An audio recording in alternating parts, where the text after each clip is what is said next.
السلام علیکم اسٹوڈینٹس۔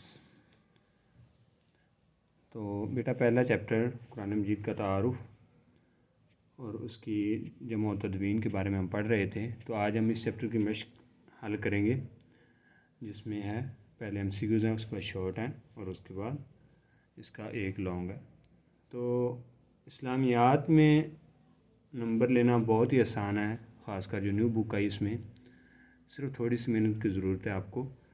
ایک تو آپ نے کنسیپچول زیادہ سے زیادہ کرنے ہیں، جتنے ہو سکتے ہیں وہ کرنے ہیں، لائن بائی لائن پڑھ کے اس میں سے جس طرح ہم نے ویڈیو میں نکالے ہیں، ہر لائن میں سے جو کنسیپچول سوال بنتا ہے شارٹ، وہ ہم نے لازمی طور پر کرنا ہے، کیونکہ بورڈ نے ایک نئی پالیسی متعارف کروائی ہے جس کے مطابق یہ ہے کہ آپ کا 50% جو پیپر ہے وہ آپ کا بک کی مشق میں سے آئے گا اور ایکسرسائز میں سے آئے گا، اور جو 35% پیپر ہے آپ کا وہ کنسیپچول آئے گا، اور 15% پیپر جو ہے آپ کا وہ موضوع کے ریلیٹڈ ہوگا حالات حاضرہ کے مطابق۔ یعنی اگر یہ ہوتا ہے کہ ہم جھوٹ کے معاشرے پر کیا اثرات ہوتے ہیں، غیبت کے معاشرے پر کیا اثرات ہیں، تو ہم اس سے کیسے بچ سکتے ہیں، تو یہ 15 نمبر کا ہوگا۔ تو اس کے لیے ضروری ہے کہ ہر بچہ جو ہے وہ اپنے ٹیچر کے لیکچر کو اچھے طریقے سے نہ صرف سنیں بلکہ اس کو ذہن میں بھی ذہن نشین بھی کرے۔ تو چینل بنانے کا مقصد بھی یہی ہے کہ آپ لوگ جن بچوں کا آپ لوگوں میں سے لیکچر رہ جاتا ہے، وہ نہیں سن سکتا، تو وہ میرے یوٹیوب چینل پہ آ کے اس پہ اپنا لیکچر جو رہ گیا اس کو وہ سن لے، اور اس کے بعد اس کی اچھے طریقے سے تیاری ہونے کے بعد وہ اپنا پیپر دے سکے۔ تو آئیے شروع کرتے ہیں۔ درست جواب کا انتخاب کریں۔ لفظ قرآن کا معنی ہے۔ لفظ قرآن کا معنی ہے: نمبر 1 کثرت سے پڑھی جانے والی کتاب، نمبر 2 صبح کے وقت پڑھی جانے والی کتاب، نمبر 3 محفوظ کتاب، نمبر 4 آخری کتاب۔ یعنی قرآن کا معنی کیا ہم نے پڑھا تھا؟ قرآن کا معنی ہے قرأتن سے نکلا ہے، اور یہ قرأتن کا مطلب ہے کثرت سے پڑھی جانے والی کتاب، یعنی قرآن پاک۔ تو یہ ہم کہیں گے قرآن پاک یعنی کثرت سے پڑھی جانے والی کتاب مراد ہے یہاں۔ سیکنڈ ہے تمام مسلمانوں کو ایک قرأت اور لہجے پر متفق کرنے والی شخصیت ہیں۔ تو بیٹا آپ لوگ بتائیں گے کہ کون سی ہیں؟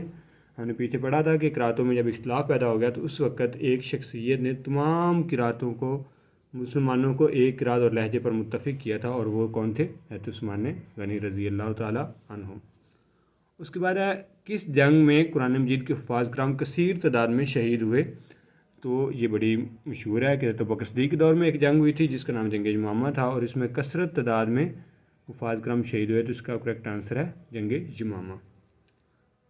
حکومتی سرپرستی میں حضرت ابوبکر صدیق رضی اللہ تعالیٰ عنہ کی طرف سے قرآن مجید کی جمع و تدوین کے لیے سربراہ مقرر کیے گئے، تو یہ کون تھے؟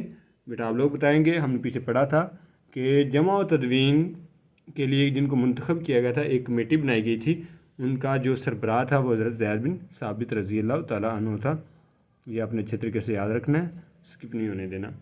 حضرت ابوبکر صدیق رضی اللہ تعالیٰ عنہ کے دور میں جمع کیے جانے والا قرآن مجید کا نسخہ کن کے پاس موجود رہا؟ پہلے حضرت ابوبکر صدیق کے پاس تھا، ان کے بعد آپ کے بعد حضرت عمر رضی اللہ تعالیٰ عنہ کے پاس آ گیا، اور آپ کا جب وصال ہوا تو یہ حضرت حفصہ رضی اللہ تعالیٰ عنہ کے پاس ہے۔ تو کیا اس کا آنسر ہوگا؟ حضرت حفصہ رضی اللہ تعالیٰ عنہ۔ آگے بیٹا شارٹ ہے، مختصر جواب دے۔ قرآن مجید کا مختصر تعارف قلم بند کریں۔ تو یہ ہم اگر پیچھے ہم نے پڑھا ہے تو ہم دیکھیں گے، یہ اس کا آنسر یہاں سے ہم سٹارٹ کریں گے۔ لفظ قرآن قرأتن سے نکلا ہے، جس کے معنی ہے زیادہ پڑھنے کے ہیں۔ یہاں سے لے کر ہم اس کا یہاں تک تھرڈ مقرر فرشتے جبرائیل علیہ السلام نے نازل فرمایا۔ تو 2 نمبر کا کویشچن ہے، تو کم از کم اتنا ہم تعارف اس کا لکھیں گے۔ سیکنڈ ہے قرآن مجید ایک عالمگیر کتاب ہے، وضاحت کریں۔ تو یہ ہم نے بڑے اچھے طریقے سے پڑھا ہوا ہے، قرآن مجید ایک عالمگیر کتاب ہے، یعنی قرآن مجید ایک عالمگیر کتاب ہے۔ یہاں سے ہم سٹارٹ کریں گے سیکنڈ جو اس کا شارٹ ہے، اور اس کو ہم پڑھیں گے یہاں تک کم از کم ہم کریں گے۔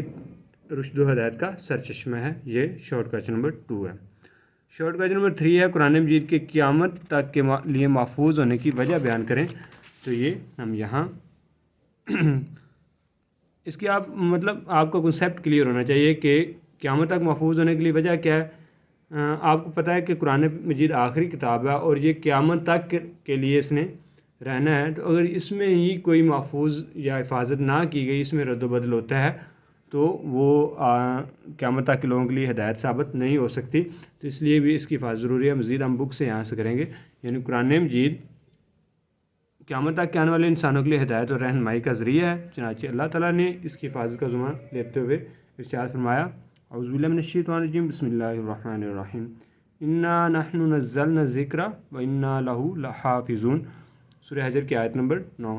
بیٹا جب آپ یہ لکھتے ہیں، شعور لکھیں، اگر آپ اس میں یہ آیت لکھ دیتے ہیں تو یہ آپ کا ایک اچھا ایمن جاتا ہے چیکر کے سامنے، تو اس پہ اعراب نہیں لگائیں گے، آپ ویسے لکھیں گے، اور ساتھ میں آپ یہ بھی لکھیں گے سورہ حجر آیت نمبر 9۔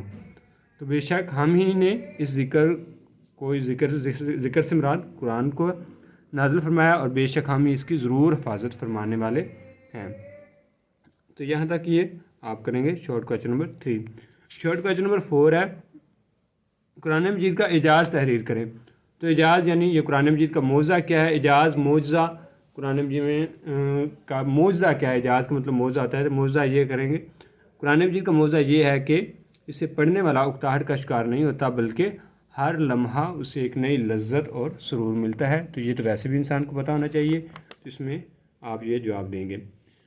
عہد رسالت میں تدوین قرآن مجید کی وضاحت کریں۔